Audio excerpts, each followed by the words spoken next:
Numa folha qualquer eu desenho um sol amarelo, e com 5 ou 6 retas é fácil fazer um castelo. Com o lápis em torno da mão e me dou uma luva, e se faço chover com 2 riscos tem um guarda-chuva.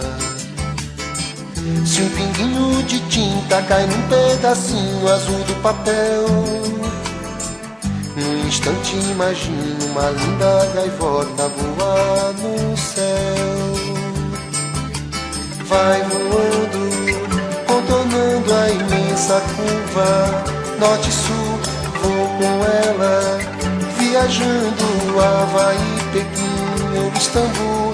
Pinto um barco à vela, branco navegando, é tanto céu e mar num beijo azul.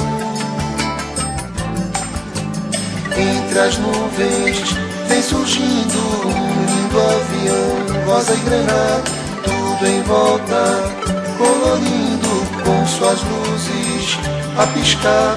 Basta imaginar e ele está partindo, sereno, lindo, e se a gente quiser, ele vai pousar.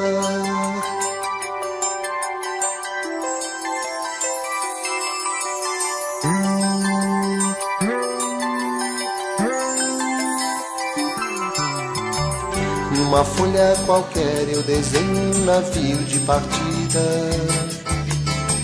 com alguns bons amigos bebendo de bem com a vida. De uma América a outra eu consigo passar num segundo.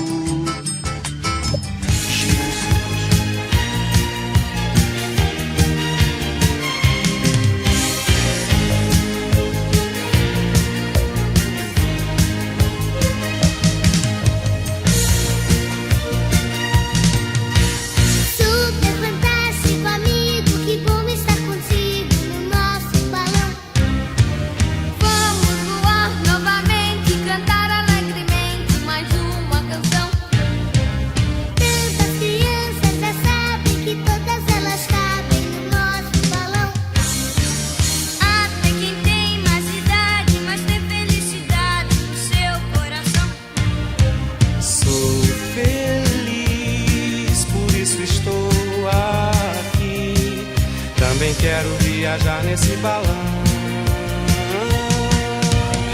Super fantástico, no balão mágico, o mundo fica bem mais divertido. Super fantástico, no balão mágico, o mundo fica bem mais divertido.